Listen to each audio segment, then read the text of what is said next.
신고가 갈아치우던 강남 한강벨트 주르륵 6.27 대출 규제 효과 본격화되고 있다. 서울 아파트 상승세 일주일 새 0.4에서 0.29로 마용성 주춤하다. 송파 헬리오 5억 하락 그래도 강남이랑 한강벨트를 묶어가지고 망고쌤이 말하는 3+7 양천구까지 한강 10대장을 묶어가지고 이 송파 헬리오 5억 거래 하나로 퉁쳐버리는 거죠. 와, 이런 기적이, 와, 기적의 논리죠. 와, 송파 헬리오가 5억이 빠졌어. 그래서 타이틀을 뭘로 뽑아? 강남 한강벨트. 그러니까 대략 거의 대상자가 한 400만 명 정도 되는데 그 동네 아파트가 싹 다 5억 빠진 걸로 하나로 통쳐, 이 거래 하나로, 이 송파 5억 거래 하나로 통쳐버리는 거죠. 와, 대박 아닙니까? 그런데 어땠어요? 아까 제가 망고맨 보여줬대? 계속 오르고 있었죠? 빨간색이었죠. 네. 왜 그런지 한번 봅시다. 예. 이거예요. 헬리오 거래 5억 폭락 거래다. 그래서 제가 찾아봤거든요.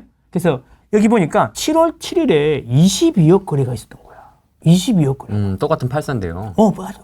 27억에 거래됐는데, 이거 뭐, 취소가 됐지만, 어쨌든 이렇게 하면 6억 빠진 거고, 이거 5억 빠진 거잖아, 이렇게 하면. 그러니까 맞지. 이렇게 보면은, 딱 보면, 와, 진짜네. 라고 생각할 수 있잖아요. 자, 그럼 한번 봅시다. 여기서 중요한 건 뭐냐면, 이게 7월 7일 거래잖아요. 네. 근데 요거 거래를 보니까 강남구에서 자기들끼리 거래한 거더라고. 헬리오는 송파구에 있잖아요. 그럼 매도 매수가 있잖아. 매도 매수, 이렇게 실거래에 어디서 거래했는지가 나와요. 송파구에서 보통 이 헬리오 물건이 있으니까 누가 송파구에서 사면 매도 매수가 그 송파구면 그 중개소 주소가 송파구로 나와요. 근데 만약에 노원에서 와가지고 송파구를 샀어? 근데 노원 부동산이 데리고 왔어. 그러면은 송파구, 노원구 이렇게 나와요. 근데 이 거래는 강남구에서 매도 매수가 거래를 했더라고요.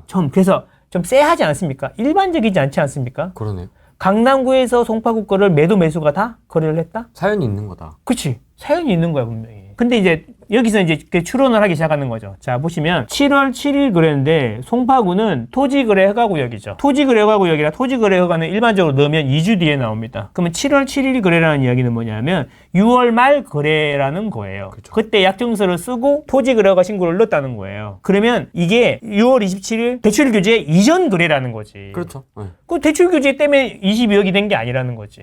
대출규제 나오기 전에 22억에 거래했다는 거죠. 뭐 좀 쎄하지 않습니까? 그러네요. 그러니까 이 기사가 잘못된 거예요. 신고가 주르륵 대출규제 효과 본격화가 아니라는 거죠. 7월 7일이니까 6월 말 거래가 7월 7일에 등록된 거라고 볼 수 있는 거죠. 그렇지 않습니까? 물론 약정서를 늦게. 그러니까 이제 그래서 내가 물어봤어.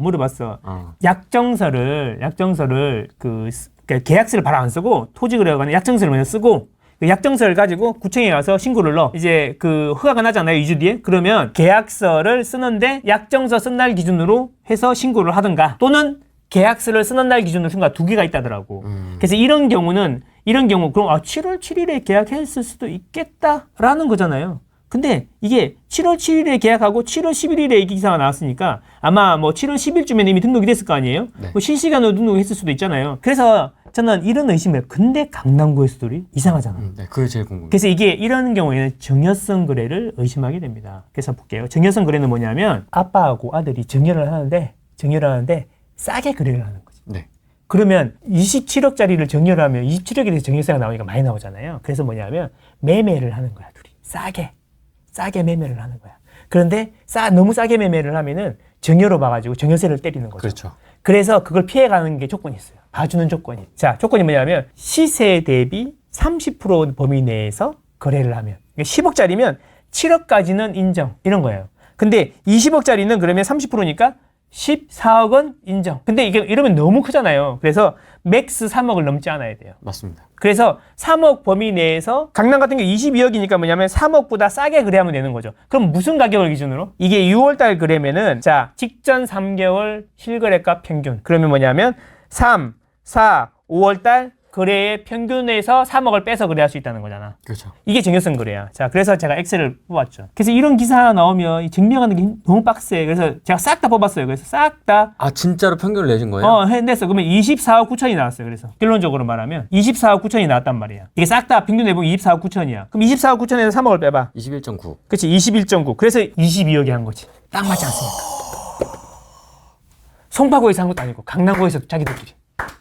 합리적입니다. 합리적이에요. 매우 합리적입니다. 그죠? 첫 번째, 이 기사가 잘못된 이유. 첫 번째, 대출 규제 이전에 거래일 수 있을 가능성이 매우 높고, 만약에 7월 7일에 거래가 됐다고 하더라도 그 최근 3개월 평균 대비로 해서 신고를 했다 그러면 신고를 했다 그러면 이 최근 3개월이 24.9억이니까 3억을 빼면 21.9억. 그래서 22억에 딱 맞잖아요.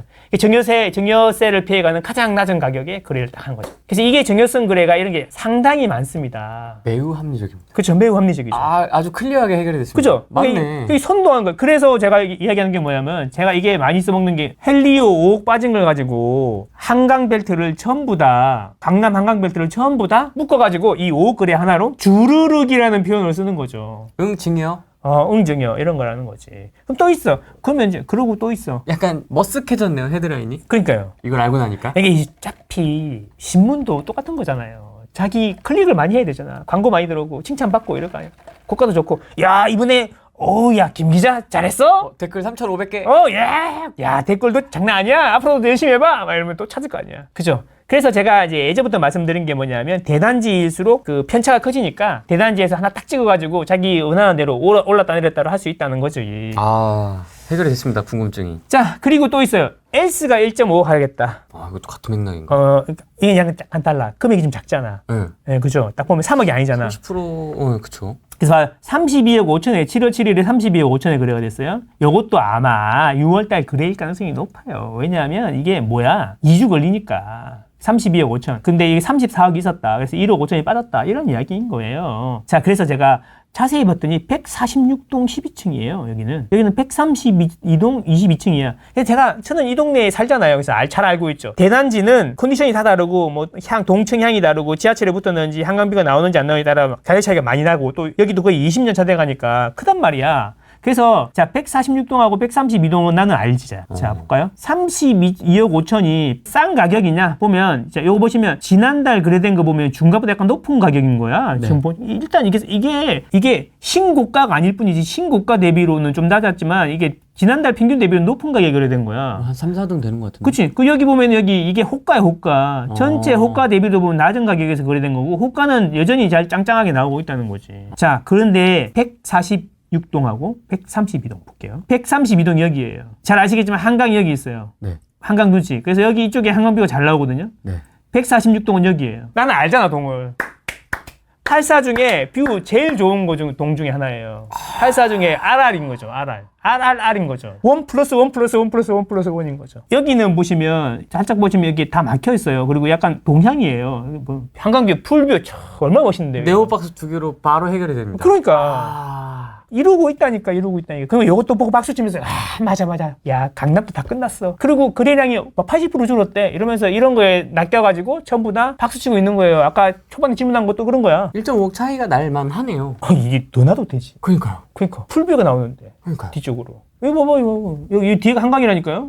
여기는 다 막혀 있잖아요, 사방이. 이게 리센츠 뷰. 사이 뷰 조금 나올 수 있겠지, 사이 뷰. 30cm 뷰. 우리 입도 나와, 30cm 뷰는. 이렇게 신문도 그렇고, 하락 노자들도 그렇고, 일부 데이터만 딱 잘라가지고, 호도하는 것 같다. 이런 걸 증명하기는 되게 어려워. 이게 시간이 많이 걸리잖아. 한마디로 딱 하면 되는데, 많이 걸리잖아. 그래서 이게 진실을 알기는 쉽지 않은 것 같아. 그래서 나는 객관적으로 팩트를 기반으로 판단하고 싶어가지고, 제가 매일 아침에 실거래가를 매일 업데이트하고, 주별로 부동산 데이터라든지 이런 것들을 주별로 월별로 나오는 데이터들이 있거든요. 그걸 수백 가지를 계속 업데이트하는 이유가 이런 게 나오면 그걸 찾아보려고 그러는 거죠. 혼자서 찾아보는 거죠. 진짜인지 아닌지. 그리고 매주 월요일에 호가하는 것도 일단 나는 기본적으로 호가가 내려가야지 집값이 떨어진다고 생각하거든. 그리고 호가가 안 내려가면 하락 거래가 있는지 없는지를 보거든. 하락 거래보다는 상승 거래가 더 많아. 그러면 이게 집값이 어떻게 떨어져? 지금 떨어지고 있다고 하는, 매우 빠르게 안정되고 있다고 하는데 상승률이 줄은 건 맞아. 안정되고 있는 게 아니고 불타오르던 게 물이 좀 약해진 것 뿐이지. 그러니까 나는 계속 말씀을 드리는 거죠. 지금 용기가 필요하다. 계속 말씀드린 거 아닙니까? 용기를 내십시오. 제가 2023년에 후랭이 TV 와가지고 맨날